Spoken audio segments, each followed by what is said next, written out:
Today's presenter, Russell Jackman, is a graduate of the McGeorge School of Law, University of Pacific, and was admitted to the State Bar of California in June of 1994. He has been vice chair of the California State Bar's Law Practice Management and Technology Committee and a member since 1996. He works specifically with law offices and attorneys that need to get the most out of their legal technology and creates PowerPoint presentations for opening statements, direct examinations, and closing statements to be used in court, and can work with attorneys directly to filter their documents and images so that they have the most powerful visual presentations possible. He also works with law offices and solo attorneys to upgrade their older systems to new ones, troubleshooting existing setups, and training attorneys and staff on Microsoft programs. He is available for remote access consulting on technology-related issues, so please feel free to contact him at any time. Hello, this is Russell Jackman for the Center for Continuing Education, and we are going to be talking about gambling as an addiction. And is it not really worth the gamble? That's a good question to ask. As I'm recording this session, we are starting football season here in 2020, and so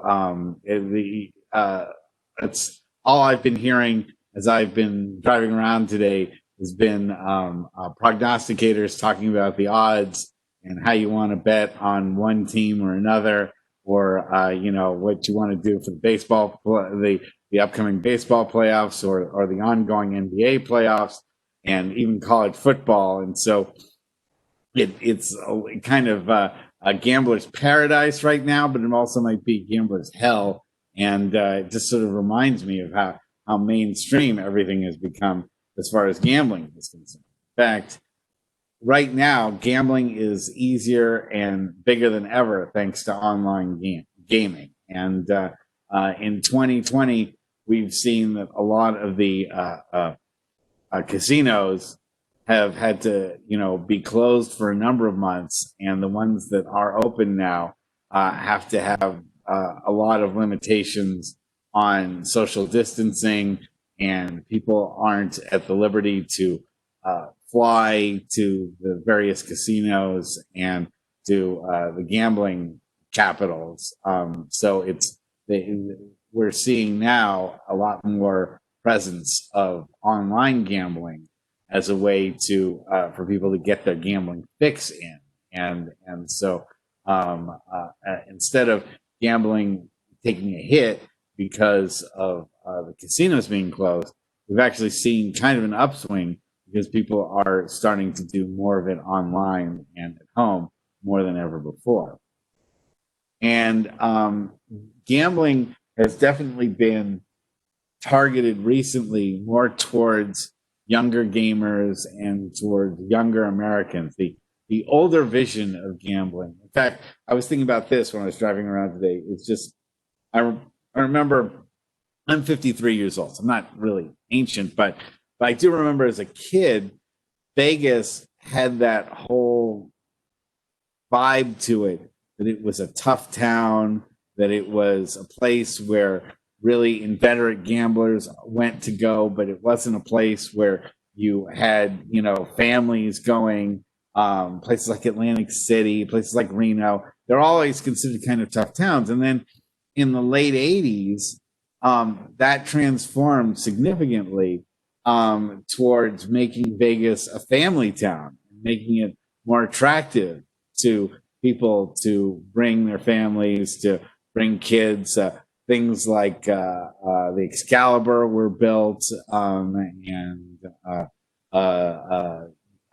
things like the New York with the roller coaster, and a lot of other things in Vegas were built so that entire families could go and they would be there, and they wouldn't just gamble, but they would have other reasons to go there. And then now as it's morphed forwards, and then of course sports gambling became more in vogue. with things like FanDuel and DraftKings, and we're also seeing that people's cell phones are a major gateway towards being attracted to gambling and to different forms of gambling games, and we'll talk about that a little later. But they all attract younger gamers, and so we're seeing the stigma basically of gambling itself being reduced significantly and being accepted. The act of gaming has been mainstreamed, while for the most part, the punishment of gambling where you lose and the treatment of the gambling addiction side of things has been really kind of underwhelmed and sort of glossed over. And people are focusing more on the quote unquote fun of gambling, not really dealing with the difficulties that addiction can significantly cause for gamblers. Here's some signs of where you can tell that somebody has a problem with gambling. And that is, you'll see increased frequency of gambling activity, okay? That there's an increased amount of money gambled that the person, especially when people, get caught in that chasing their losses, and because you lost $10 on this bet, to make up for it, to make money, you'll put $20 on the next bet. Okay, so you lost $30. Well, now you'll bet $60 to make up for the 30 you lost, and you'll make 30 back, and so on and so forth. I mean, it's easy to get snowballed and for people to increase their gambling limits to chase their losses. You're seeing the ability now, especially because people can play at home, like gambling for longer periods of time than originally planned can happen. People can lose track of time. I know that if you're in a casino, one of the things that you notice is that there are very few clocks. There's very little ability to see the outside. All casinos are really into creating their own environment. If you've ever been to the Paris casino, it makes you feel like it's daytime there all the time. They do a lot to put up domed ceilings that have a lot of light in them, and that they all the areas around have a lot of lighting that makes it seem like it's daytime. So you're not really aware of what time it is. So when you lose track of time, you're not really saying to yourself, oh, I plan to gamble for 3 hours, then I'll go. 3 hours turns into 5 hours, turns into 12 hours, especially when people start drinking. And then you'll see times where people will drop other activities in order to gamble. Especially when it comes to family obligations and things that they would normally be committed to, they will unfortunately give up on those things and use gambling as part of it, or they will be doing things in conjunction with gambling plus other activities. So in other words, lawyer A will be at son's ball game, but will also be on the cell phone placing bets, during the game itself, and probably paying more attention to the gambling that's going on in the background versus his or her son at a particular sporting event, which they should be paying attention to. Now, I've seen this too from some of my friends that were gambling addicts and have gotten treatment for it. You'll see that a lot of times they will brag about wins, but they won't talk about losses. And so it's easy to make yourself look like a big man and that you're always right by saying, oh, you know what? I bet on, this football game and I was right and I won $1,000.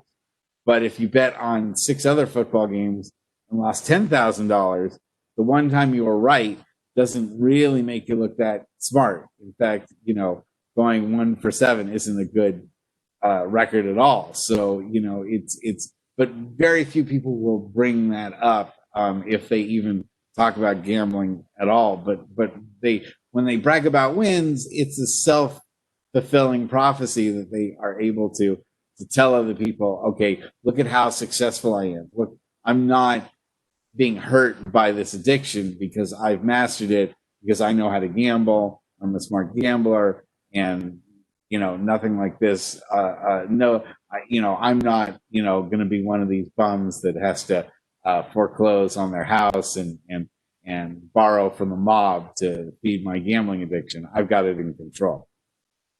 But eventually, you start seeing that there's pressure coming from that person to get money, normally from sources that he wouldn't be entitled to, she wouldn't be entitled to.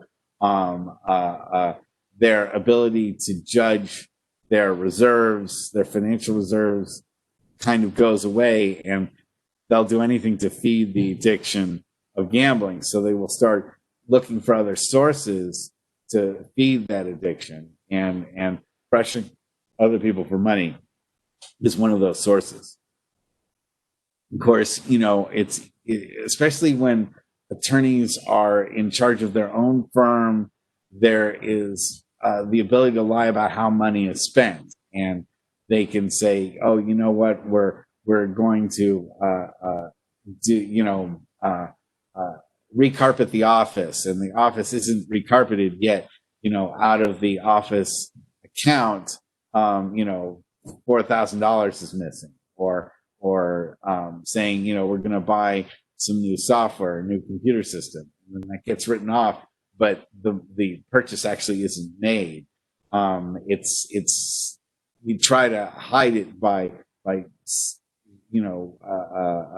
sweeping it under the carpet, but eventually that money has to be accounted for, and when the lies pile onto each other, it feeds the negative feelings of addiction, makes people feel even more out of control, which then feeds their gambling addiction more, makes them want to earn all that money back with one big bet. And of course, as we know, the bet usually doesn't go. In fact, my grandfather's famous quote is that, when one time we were in Tahoe and we were pointing out the casino, as a little kid, pointing to my grandfather how wonderful these casinos all were. He said, no casino was ever built off of winners' money.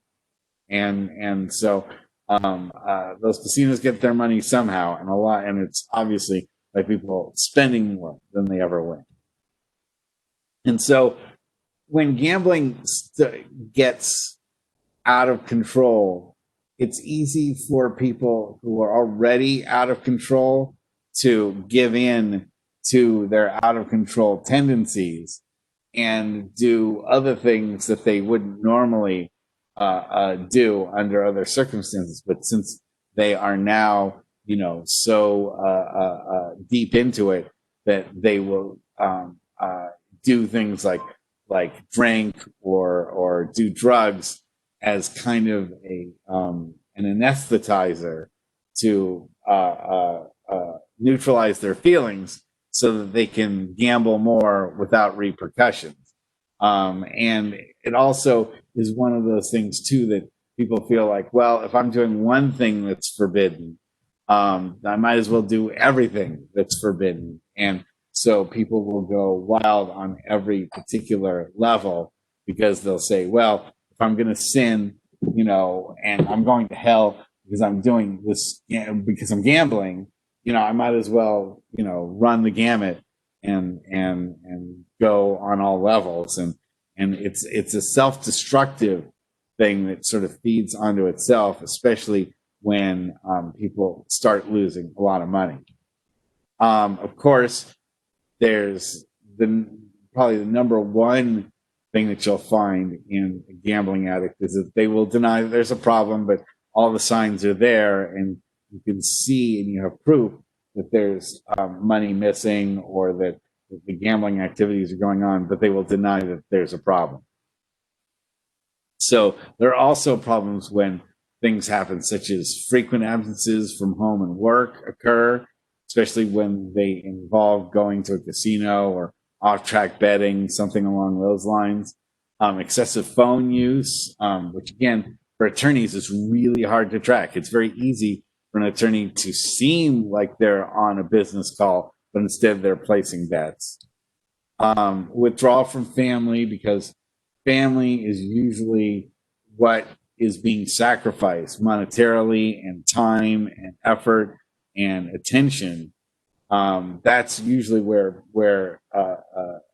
the corners get cut from a lot of gamblers so that they can have that time to gamble if they aren't missing work. And then you'll see personality changes such as increased irritability, hostility. Gambling, much like a drug, has its highs and lows. When you win, you'll see people in the manic type mode where they'll be, wanting to buy a new car, and they want to put an ad on to the house, and let's go on vacation to, especially a place that has gambling, let's go to Monaco or Aruba or someplace like that, or even a Reno or Vegas or something along those lines. But when the losses happen, hostility takes over, and people will be mad at everything at all and be more increased in how they're upset. So, in other words, the baseball game that the attorney is going to, kid strikes out. Well, the attorney also finds out that he just lost, 10 grand on the New York Jets game. He'll probably run down and yell at the ump and scream at the coach, manager, and take out his aggressions on everyone around him because he's externalizing the losses that have occurred from gambling. And then we see a diversion of family or other funds, especially things like savings, and like if people are saving for a house or college and they aren't in a protected fund area where both spouses have to agree to spend that money, you can see those reserves go away, or you can see encumbrances occurring that will eventually attach to the family funds, or things like houses and cars and so forth. So the money eventually has to come from somewhere, and when those visible signs show the losses have mounted up, that folks have to turn in a car, or they're not able to go on vacation, or jewelry is being sold, or works of art are being sold, or even to the point of a house being foreclosed. Those are usually too late. Those signs come too late. That money has already been spent, and unfortunately, the time for fixing it often is well past. So here's some examples of attorneys and stories of attorneys that have gambled themselves and then had to find a way to stop. For instance, this one attorney had noted that at this point, I didn't understand that gambling was an addiction, nor did I understand its progressive nature. I had the opportunity to stop at that point while having lost all my savings. There's still time for me to stop, and I just couldn't bring myself to do it based on my power alone. The disease was too strong. I'd been strangled by this addiction, and I was struggling to breathe. I didn't have a gambling problem. I had a stopping problem. My life became very small, and the gambling consumed much of my time at this point. It's sadly a disease that hurts the ones we love the most. Okay? That was by Marty, who is an attorney and gambled for over 20 years and stopped in the early 2000s and hasn't gambled since. He stopped in 2007 and has not gambled for the last 13 years. Another example is a man by the name of Andy. He opened up his own firm, had a lucrative practice. but much of the excess money that he had went to gambling. He said, my clients loved me for the most part, but I didn't love myself. My gambling was a form of self-sabotage. I didn't believe that I deserved a happy life. I gambled to escape from the stresses of life and practicing law. Andy found that his gambling would increase as a trial date would near. The idea of trying a case gave him a feeling of out of control. And he said that I was full of fear and self-doubt. Good enough was not good enough.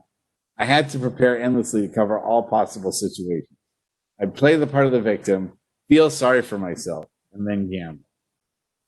What changed for Andy was a downturn in his practice in 2007, a downturn in the economy, and an increase in gambling to try to cover the difference. So the result was my home was going into foreclosure, my wife was leaving with the kids, and the loss in respect of my son. These events were my so-called bottom, which allowed me to be open and willing to try something different and let go of the old false pride. So we see attorneys are susceptible to this. Everyone is susceptible to gambling problems, but the way that the legal business runs, the type of personality that becomes an attorney makes them possibly more susceptible to gambling addiction because they're so in control of things with their clients, with the court, or they're supposed to be, with the law. They're supposed to be able to command all these things for their client.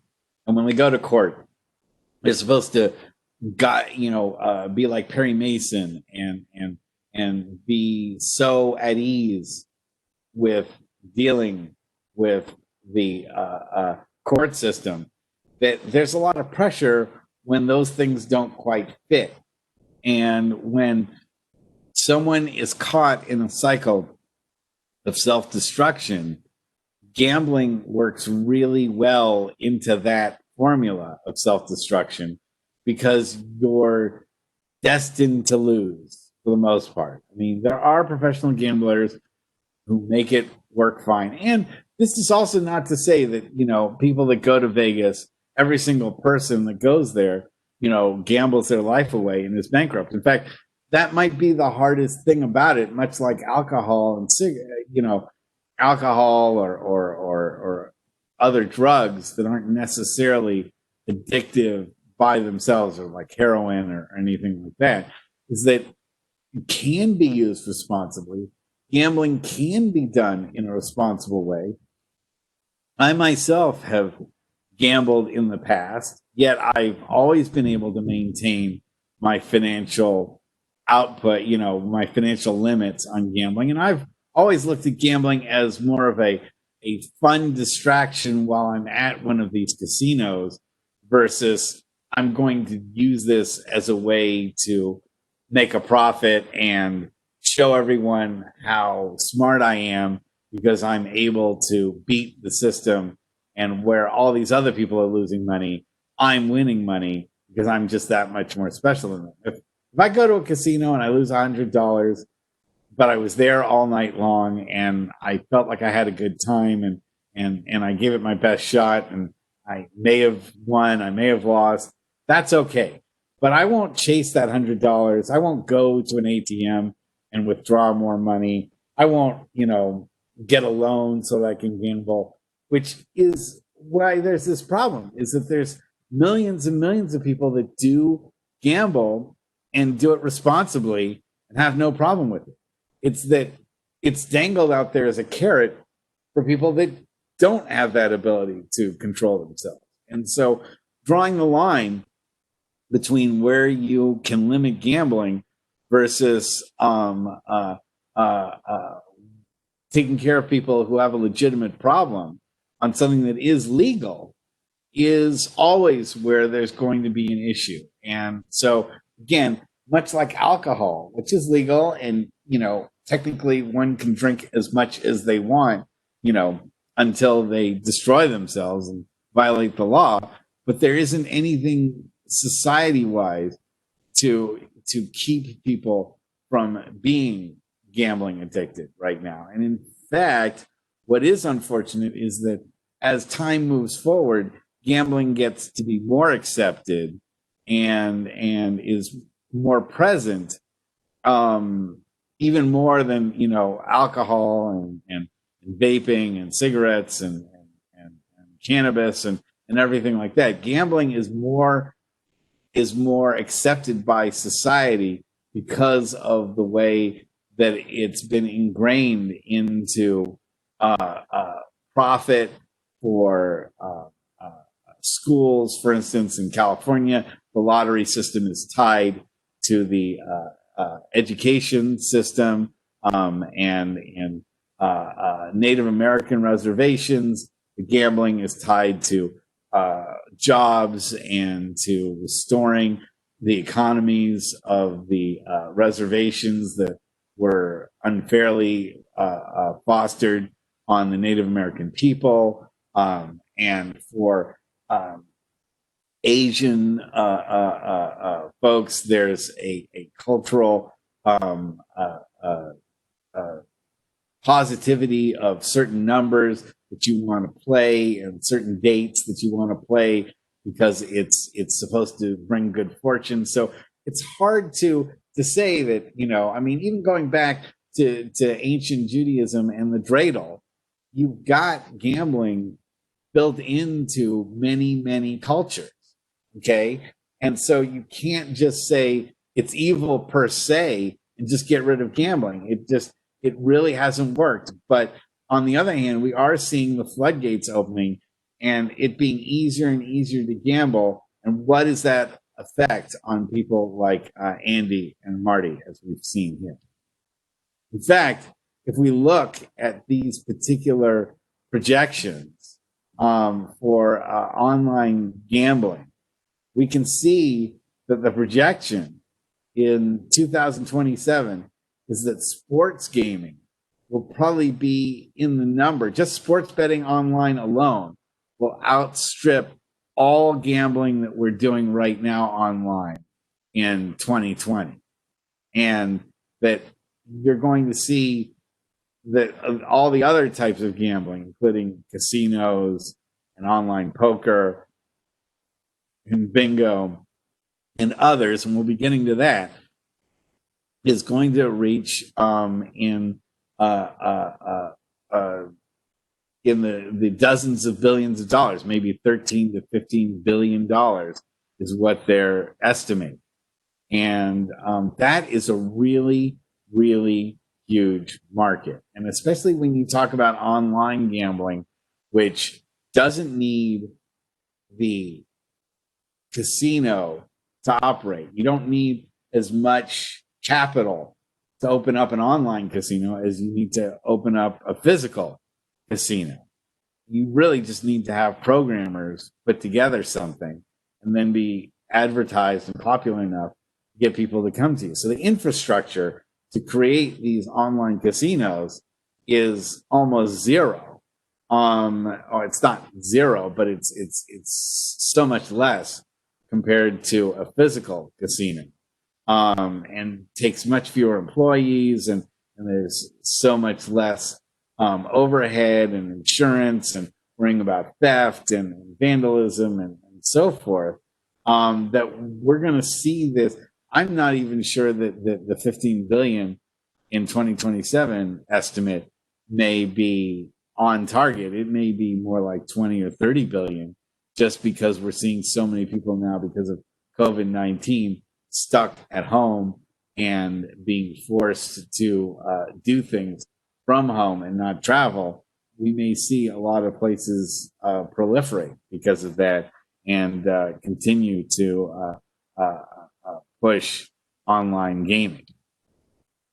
So what makes online gambling more dangerous? Okay. Well, one of the problems is there's no limitation on availability. At home, in your pajamas, or even less, it could be hardly more available. 24 hours a day. People have broadband connections now that get them on the internet 24 hours a day. They have computer systems and even phones that are powerful enough to play even the most advanced, casino games that you can think of, without any problem. There's no limitation on time. People playing at home can play for hours and hours, day or night. There's no stopping. There's no feeling like you've left your home environment and that you're in some place to gamble and that you leave that place and go back home where you don't gamble. There's no line of that anymore. It used to be that, if you really wanted to place a bet, at least here in Northern California, you have to get in your car, drive on up to Tahoe, find a sports book, place the bet, and then, wait for the bet to wait for the game to happen, stay in Tahoe so you can collect your bet, and then drive back home. So, it was a commitment. It was something that you would do for, a whole weekend of sports betting, which would, be something that you could plan around and say, okay, well, if I'm going to go up to Tahoe, I'm going to spend $1,000 and that's it. Okay. When it's at home and you can do it whenever you want, you don't make that line. You can say, you know what? I'm going to stop gambling. But then in the middle of the night, you can't sleep. So you get up and you gamble some more and you gamble some more and you gamble some more.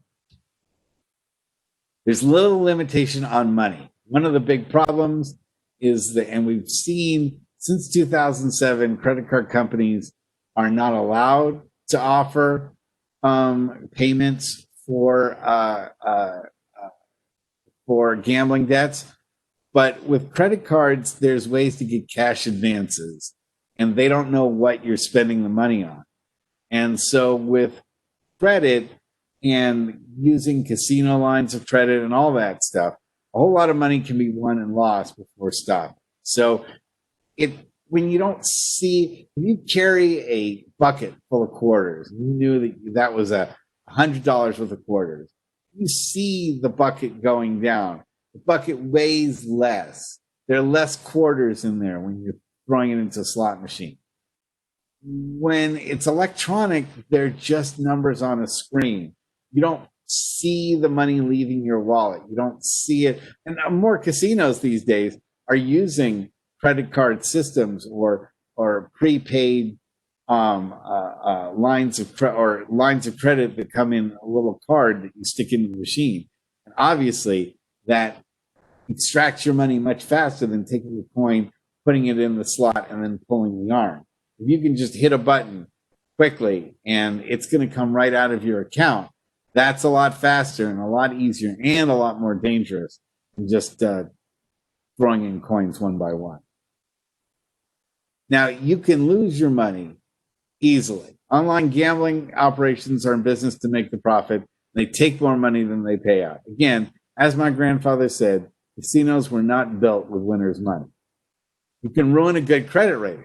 Online gambling requires the use of a credit card. And if kids rack up debt online, they could ruin their credit rating or their parents. If, for instance, you leave your credit card lying around and one of your kids picks it up and finds your account, and let's say you're signed into that account, it's relatively easy, and the casino has no idea that it's not you that's gambling. So there's really very few ways of checking in if once somebody logs into it and doesn't log out and erase their password, or if they stay signed in on their phone or something along those lines. Online gambling can be addictive because internet gambling is a solitary activity. People can gamble uninterrupted and undetected for hours at a time.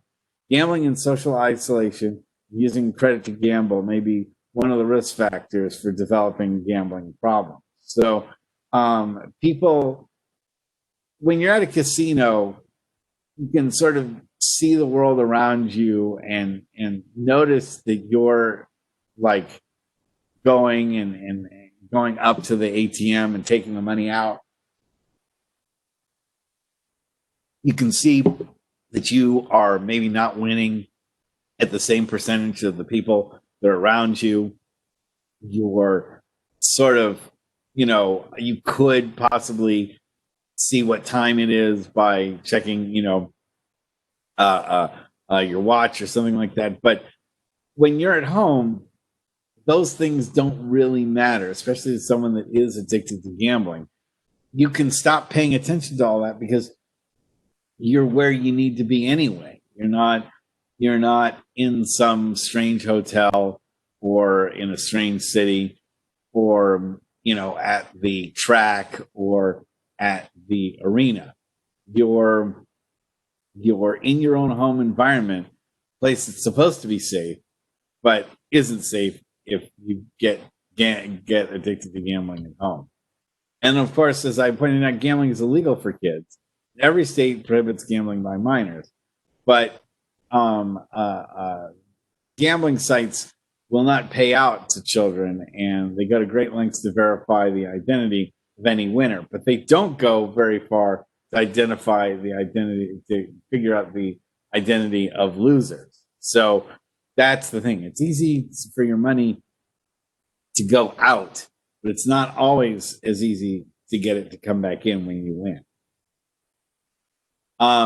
So when you can gamble 24 hours a day, as I said, people who have problems and or they want to do it clandestinely can just wait for their significant others to go to sleep, and then they can gamble all night long once that happens.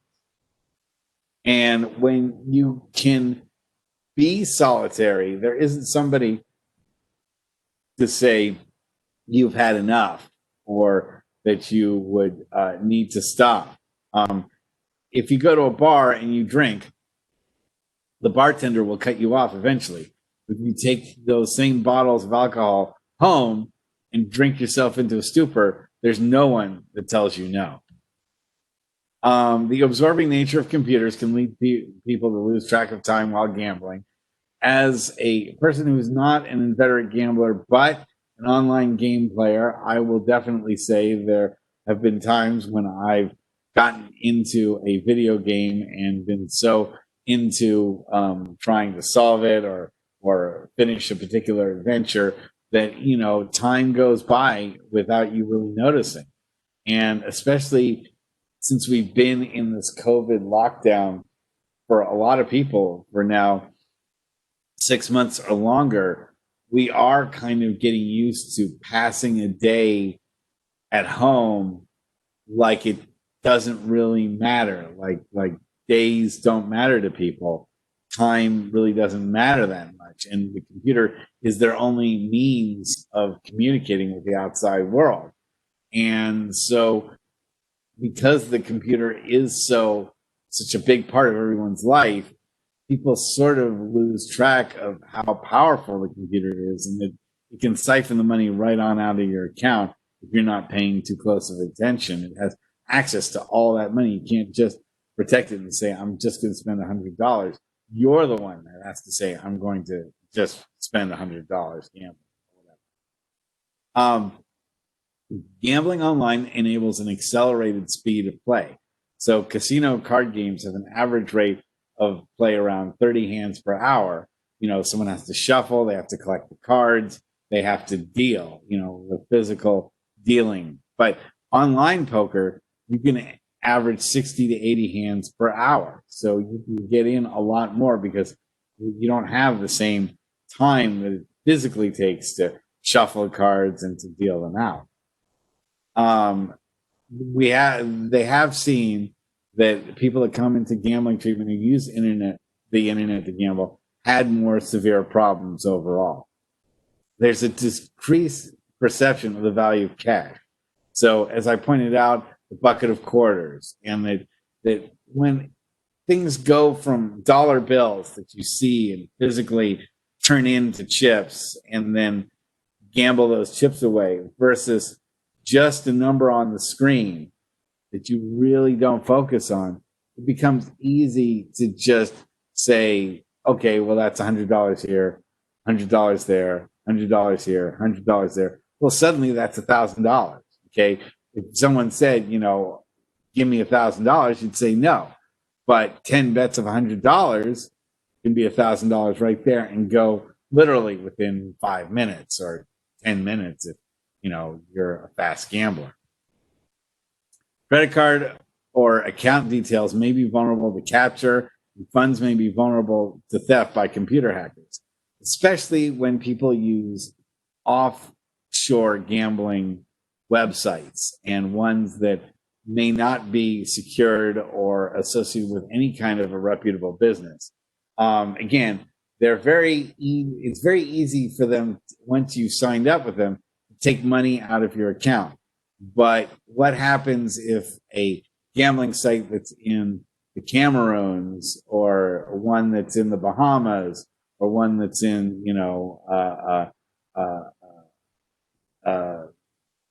Azerbaijan, that you're putting money into, they say, oh, you know what? We're not going to pay you your money. There's been some mistake. There's some error. We're not sending you your winnings. Where are you going to go? What are you going to do? I mean, when it's a casino in Vegas, when it's someplace that's a reputable business, there's entities you could go to in the state where the casino is located. But if you choose to do gambling of an offshore site, there's absolutely no guarantee that you'll be able to collect once that money has been won or lost, or if more money gets taken out than it should, or if your credit card is hacked, you may not have a recourse on something. And that internet gambling may be vulnerable to invasions of privacy. Information given to casino operators can be used for other purposes. For instance, a service that uses telemarketing to convince people to bet on its football betting system may be willing to pay money for a list of internet sportsbook players. And for the most part, you don't have any protections on people, or they agree when they start playing online that they will allow their information to be sold to other companies for these sort of telemarketing purposes. And so the casino or the betting service is gaining money in two ways. They're getting your money when you lose, but they're also, even if you don't lose, they're selling your demographic information to other marketers that know that you're an easy mark because you're playing on this online gambling site. They're going to go and try to sell you another way to gamble. And so people who are vulnerable to gambling addictions are being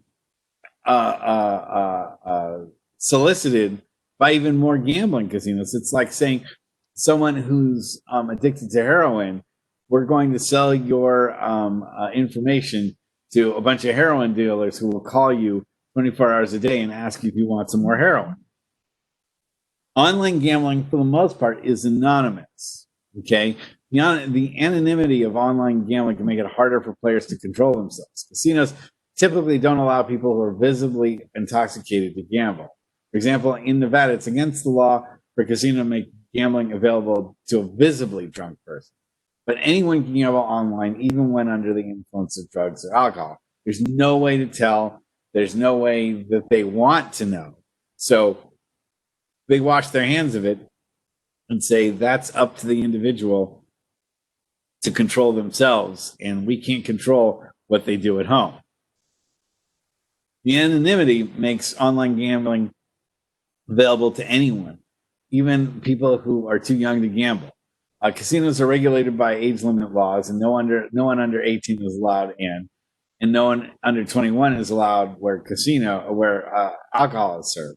But online gambling platforms have no enforceable age barrier. They try and they say, okay, well, you're supposed to submit your credit card information and maybe a driver's license number, but there are certainly kids that are devious enough to be able to steal that information from their parents or from other people and use it and pretend that there's somebody else. And for the most part, the casino will just say, well, you should have controlled your credit card better. You should have, reported it stolen, or we aren't supposed to be there to discipline your kids. Your kids think that it's a good idea to gamble using your credit card number and you're saying that they're you, then it's your problem. It's not the casino's problem. And probably one of the most onerous parts of online gambling is that it's designed to let you win at first.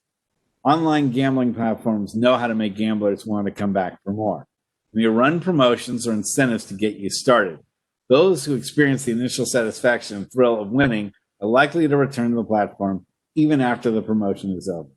Probably the greatest violators of this number 4 element is FanDuel and DraftKings. I don't think it's possible. I'm about to watch the start of football season here, so I'm guilty of it myself. But I'm betting. You like that, huh? I would guess that there are going to be at least 1 out of every 5 commercials will probably be for FanDuel or for DraftKings or for both. They run a lot of ads during football season, a lot of ads during the playoffs, a lot of ads during the NCAA tournament when we had it. And they will say, play for free. That's one of their biggest things. Right now, we have a promotion. Or they'll say, we'll give you $20 when you bet $20. We'll give you $100 when you bet your first $100. We'll give you X number of additional gambling credits when you give us a certain amount of cash. So they give you extra money or extra credit, which again devalues the money that you are spending on them. You're saying, well, I gave them $10 and they gave me $100 worth of credit. But in the end, you lose that $10 anyway. So it didn't matter that they gave $100 worth of credit because they still got your $10. Okay. And then you go, oh man, but I was up $1,000 at one point, and I know I could do it again. So this time, well, their deal ended, so I'm going to spend $100 on it. But I'm sure I'm going to win $1,000. And of course, that $100 goes away real fast. And then the person says, well, I've lost $110. I need to get that $110 back. So this time but I want to make a profit too. So I'm going to bet $200 this time. I'm sure I'm going to win $2,000 on it. And the rabbit hole gets larger and larger, deeper and deeper. And the person just goes further and further down the gambling rabbit hole. And unfortunately, very, very, very few people come out the other side.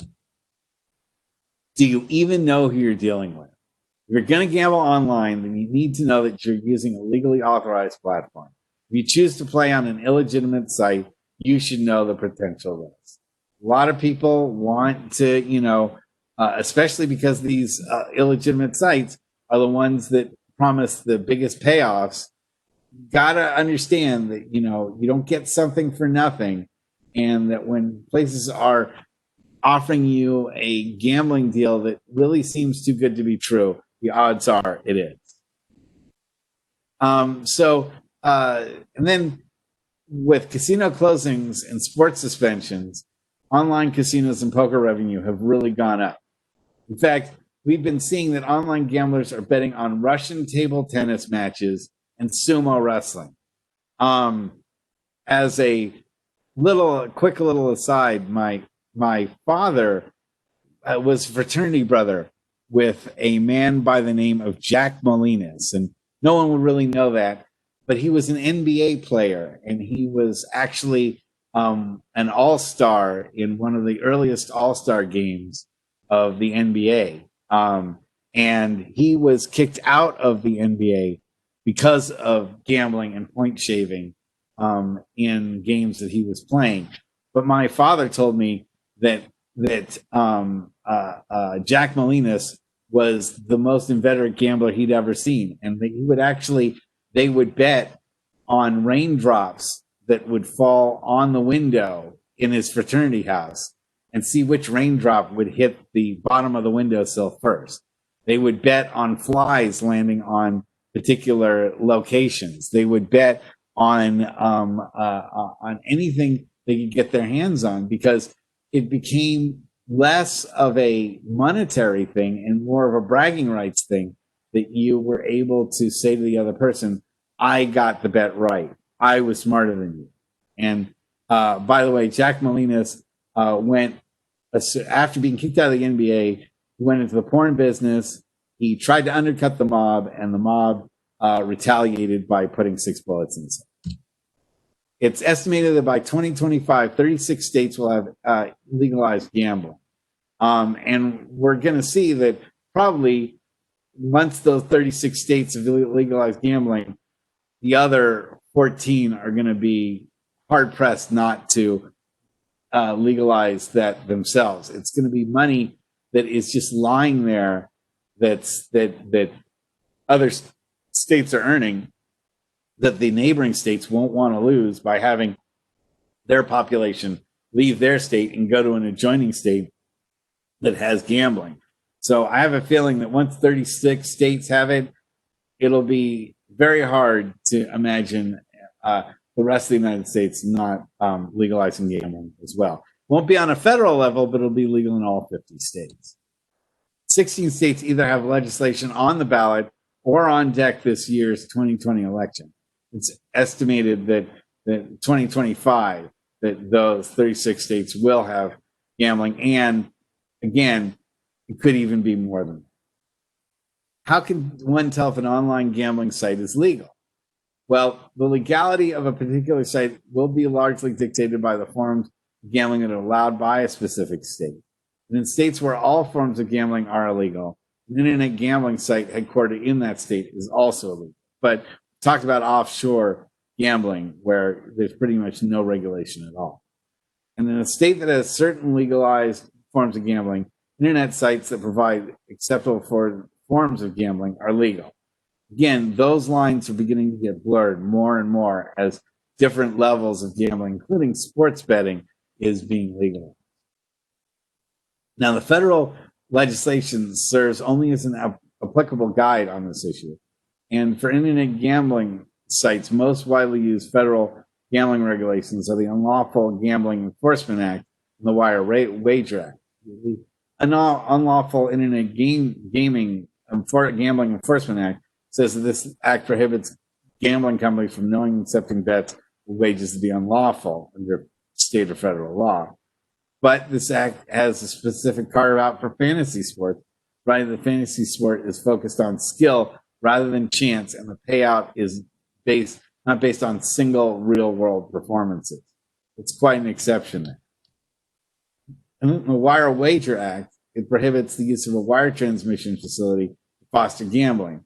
So it has to show that the person was engaged in the business of betting or wagering, person transmitted any of the following in interstate commerce or foreign commerce: bets or wagers, information on assisting the placement of bets or wagers, the communications that the bet and the receipt to receive money or credit as a result of a wager or bet. But this has led to a number of different cases that we've had. Like, for instance, Big Fish. This just happened.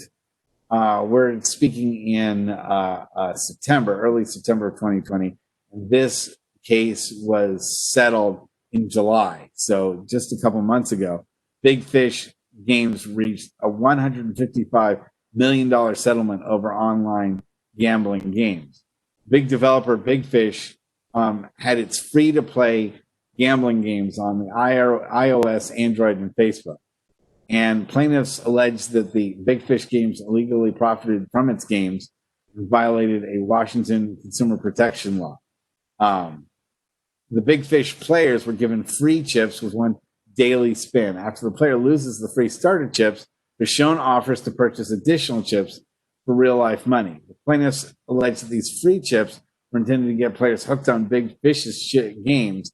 They would spend real money to buy more chips to keep playing.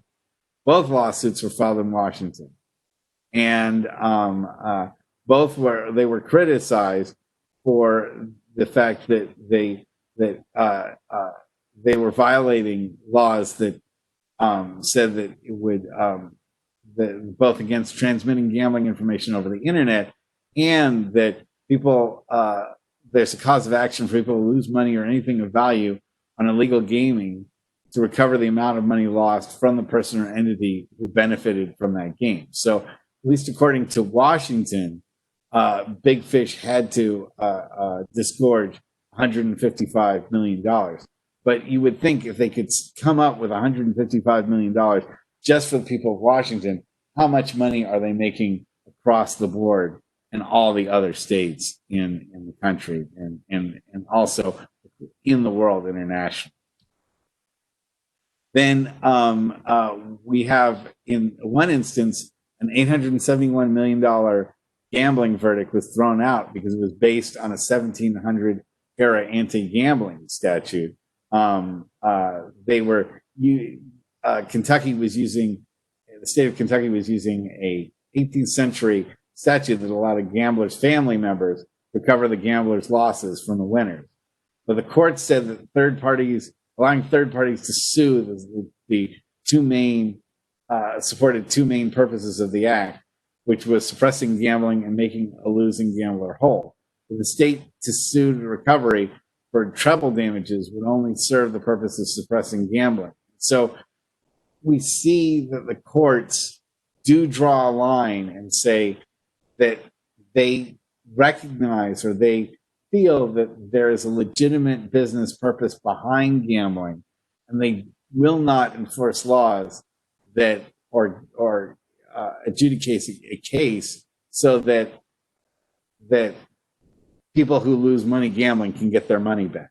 They feel that is too much of a punishment against what they consider legitimate business, and that there is no actual right to suppress gambling or gaming by a state. And that was an important ruling. We also see that a tobacco class action suit is being considered on the same lines of gambling. So the way that there were lawyers that got together and put a public health case together against tobacco, there could be lawyers that put together a public health case against gambling.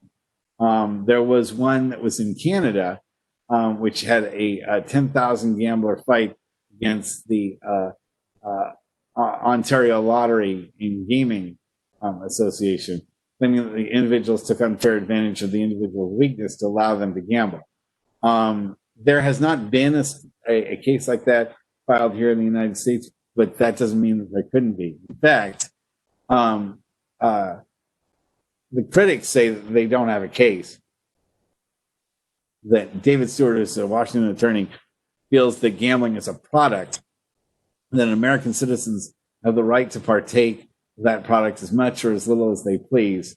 The social and financial costs of addictive betting cannot be determined, according to gaming supporters, because this is an addiction that occurs with other addiction and other personality disorders. So he feels that the fact that, you combine it with other addictions means that it's not just gambling's fault. Maybe it's alcohol, maybe it's drugs or something along those lines to be at fault. And then the ultimate poker administrator says that the locus of control rests with the gambler, not with the government. And his company employs certain safeguards that enable customers to limit themselves if they wish. But most importantly, and this is a crux of all addiction arguments, which is that people don't have to gamble if they don't want to. Nobody has to take heroin if they don't want to. Nobody has to drink alcohol if they don't want to. But people do, and people do have problems. In fact, as I said, I'm a video gamer, and video games are not exactly immune to this. In fact, there's a debate in video games whether loot boxes should be considered as gambling. In England, they had said that loot boxes in video games should be considered gambling. And loot boxes are they're items that you pick up in video games that you pay real money for, or you earn through in-game currency that allow you to change the skin or the cosmetic looks of particular players. But a couple of years ago, there was a game called Star Wars Battlefront, which came out, which actually had loot boxes that would provide weapons and armor that gave you an advantage in the game, not just cosmetically, but competitively to other people who were playing online. So they would offer the game as free to play, but the players who were playing online free to play would be beaten up severely by the people who are paying money to play and getting those loot boxes that would give them better skills and abilities for their character. But there's a big division over this, whether paying for loot boxes has a causal link to gambling. One told Business Insider that the apocalyptically stupid to regulate loot boxes like gambling without doing more research. Professor Andrew Przybylski, the Oxford Institute, agreed that more research would need to be done to properly regulate loot boxes, warned that jumping to regulate loot boxes like gambling is putting the cart before the horse. The other side of it is that if loot boxes are not considered gambling, is there a message being sent to kids that paying for these loot boxes, paying real life money for these loot boxes, when you've already paid for the video game? By the way, a lot of loot boxes exist. For instance, Star Wars Battlefront was not free to play when they introduced the loot box. So in other words, you pay $50 for the game, and yet you're still being beaten by people who are paying for these additional loot box benefits. So yes, you're playing the game for $50, you buy it for $50, but you get beaten every single time you play unless you pay another $20, $30 in add-ons to make your character competitive. Is that really fair? And is that really the message that we want to send to today's kids? I mean, video games back in the day were considered bad enough, but when you bought your copy of Pac-Man or you bought your copy of Donkey Kong, you would just play those until you got tired of them. They didn't have any add-ons or any loot boxes that you'd have to pay for to get additional parts of the game. In fact, there are even some games where they are saying you don't even get to see the ending until you pay more money. And is that encouraging gambling and loot boxes for a future generation? No one has an answer to that. Then we see recently, too, that the Astros scandal that occurred, where the Astros were fixing games by calling signals with a sophisticated use of drums in the outfield and spies that were looking at particular calls, and they were giving the signals out to batters through these drum systems, and then the batters would know what pitch was coming, and they would hit a bunch of home runs, and eventually the Astros won the World Series. And when that was discovered, that the Astros, have been the pariahs. But this has another repercussion, which is that Major League Baseball became a partner with DraftKings in 2013. And the big question for a man like Christopher Olson, who filed suit in January of this year, said that he was a fan of the Boston Red Sox, but he bet with DraftKings on the Boston Red Sox, and they lost a number of times to the Astros. And does that create a problem if Major League Baseball is in bed with a company that allows betting, and yet the team was cheating? What does that do to all the bets that people made on the Astros or against the Astros during that time? John Holden, a business professor, said lawsuits from aggrieved bettors like Olson could show up more often after the 2018 Supreme Court decision paved the way for the states to legalize sports gambling. Gamblers had little recourse when sports betting was illegal. But now that more than a dozen states permitted sports betting, now there could be legislation to pay more attention to things like what happens as the outcome of this suit. If if the sports organization itself is tied to a gaming site and then cheating occurs, what happens to all those bets? Who covers all those bets? Do those bets become null and void? To the person well, I mean, because someone could say, look, DraftKings can say, look, we didn't know that Houston was going to rig these games. We were just as innocent as anybody else. But seeing as they're tied with baseball, when baseball makes that decision, is DraftKings held by that decision as well? Very interesting case. And Holden said, this is just the beginning. We don't have any particular, judicial outcome. I'm almost willing to say that this will be something that is settled, much like the Big Fish case, and therefore you won't get an actual ruling that will be precedent to work off of. So it's going to be down to legislation to make these laws actually happen. So what solutions do we have for the problems with online gambling? Well, there is a lawyer's assistance program, and participation is confidential, is mandated by Business and Professions Code 6234. So there's what's known as LAP, or Lawyer Assistance Program Services. They provide orientation and assessment at first, then monitoring, then support. And here's the helpline for and email for someone who may be viewing this program and feels that they have a problem. I've also included a number of different websites that are available from American Bar Association and Gamblers Anonymous. This one happens to be from Georgia, but most states have ones that are the same type. Or you can, the information that's on Gamblers Anonymous from Georgia is good for just about any state. Gambling affects us all in the same way in that sense. So the conclusions that I can come to from having done the research for this talk is that gambling will be easier to do over time.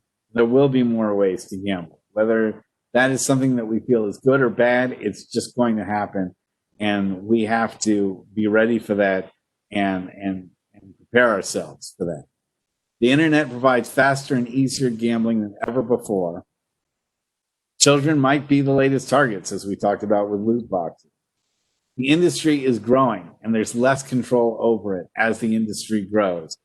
Is that something that's going to change with sports betting being legalized in states? Are states going to react and start regulating them? Time is only going to tell. Or are we going to see more cases that occur that also change whether or not gambling is going to be as open as it is now? We'll have to find out. Attorneys are often victims because of the lure of money, power, and control. Unfortunately, attorneys are suckers for money. They're suckers for power. They're suckers for control. It's something that offers them all those things with the touch of a button is sometimes just too much for attorneys to resist. But there are resources to help. People shouldn't feel helpless because they're addicted to gambling. They should understand that they, like anyone who's addicted to drugs, there are ways to get off of it. There are ways to get help. There are people who've been successful in fighting their gambling addiction, and it can be done. Ultimately, it comes down to the individual, that person's friends and family, to take a stand against the forces that are pro-gambling if they are causing a problem. If the person's responsible with it, that's one thing.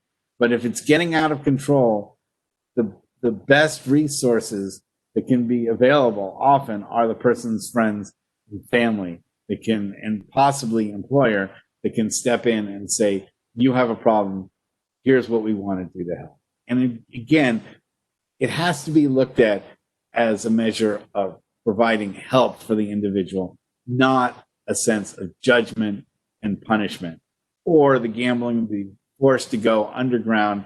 Damage will still occur. It'll just go on without anyone realizing it or seeing it until it's too late. So only in an open environment where people feel they're not being judged and feel like they're not being punished for something that is beyond their control can you make the headway necessary to help someone that has a gambling addiction problem. If you have questions, please contact me. Thank you very much for attending this lecture and have a good day. Thank you very much.